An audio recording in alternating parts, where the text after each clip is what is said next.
the search warrant from the FBI search of former President Trump's Mar-a-Lago residence. It appears to show that a cache of highly sensitive information was indeed obtained by federal agents earlier this week, which means potentially some very real legal exposure for the former president.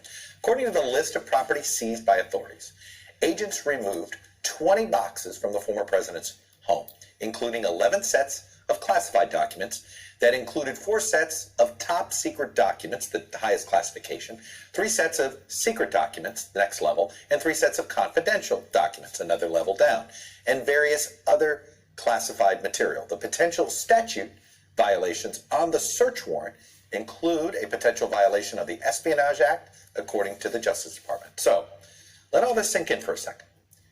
The search warrant shows that the former president of the United States is now under investigation for potential violation of the Espionage Act.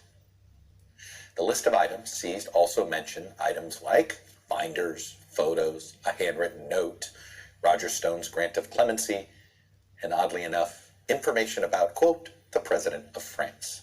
Big question, of course, what exactly was in this classified material. The Washington Post is citing sources as saying that agents were looking for nuclear documents, among other things. No word if they found them or not.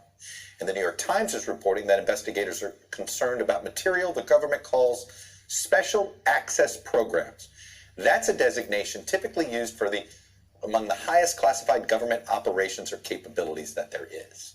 Now, as for how the investigators were aware of these documents' potential presence at Mar-a-Lago, NBC News has confirmed that, quote, someone familiar with the stored papers at the president's Florida residence gave a tip to authorities about the presence of classified documents that former President Trump and his lawyers had not turned over following a meeting with authorities earlier this year. Now, the former president responded after the search warrant came out this afternoon, claiming that the sensitive documents in question were declassified and saying authorities could have had them without a search, which of course does not match up with our timeline. Those are just his latest comments on this search. Some others over the last 24 hours include floating various conspiracy theories that include that the FBI could have planted evidence at Mar-a-Lago, suggesting without evidence and against provable facts that somehow former President Barack Obama retained classified nuclear documents after his presidency. All of that has already been debunked.